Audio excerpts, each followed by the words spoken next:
Right, everyone, buckle up. We're diving headfirst into the extraordinary world of British children's literature. And what a journey it promises to be. Seriously.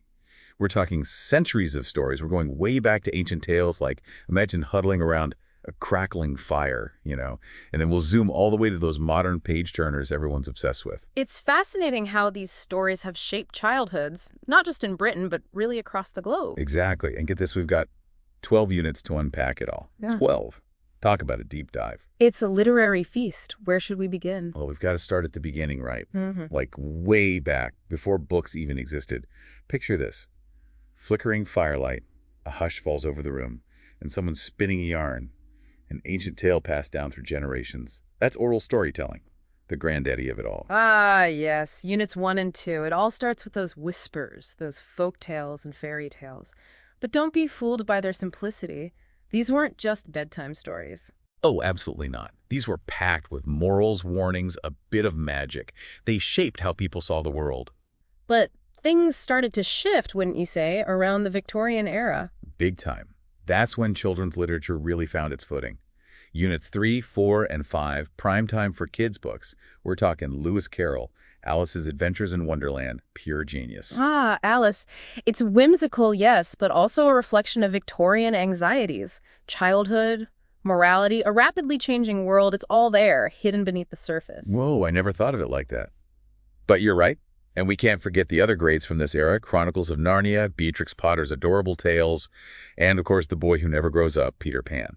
Talk about capturing the essence of childhood. It's about embracing imagination, venturing into the unknown. And speaking of venturing into the unknown, Units 6 and 7 take us on some wild rides, right? Treasure Island, pirates, buried gold. Who didn't dream of finding that treasure chest? And then there's the Jungle Book, transporting us to the heart of India.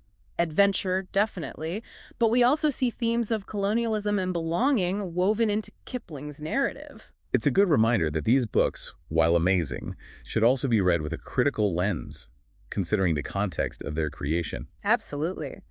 But within these same units, we also discover the enchantment of language, the beauty of poetry and rhythmic verses. We're talking about giants like Robert Louis Stevenson and Edward Lear. Oh, the poems. Those were our first steps into the world of words, weren't they? Rhythm, rhyme, pure magic. Indeed.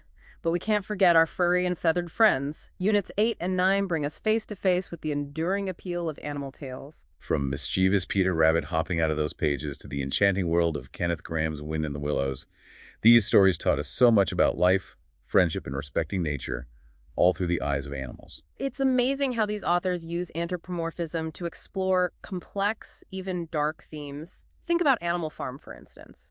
Oh, wow. Yeah, a farm full of talking animals. But underneath, a powerful commentary on power and revolution. Such a clever way to tackle those big ideas. And then, of course, the world changed. World War II cast a long shadow, and children's lit didn't shy away from it. That's where we pick up in Units 10, 11, and 12. Think Roald Dahl with his dark humor and imaginative stories.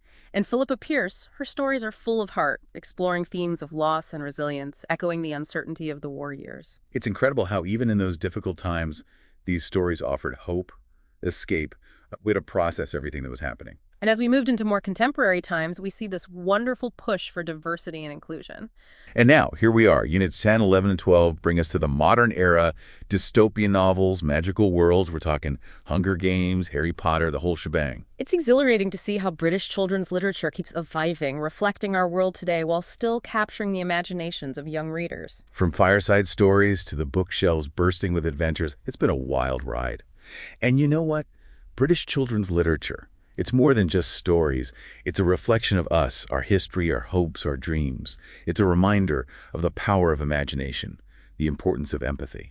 Beautifully put. So, dear listeners, I urge you, revisit those beloved tales, discover new favorites. There's a whole world of wonder waiting out there. Couldn't agree more. Until next time, happy reading, everyone.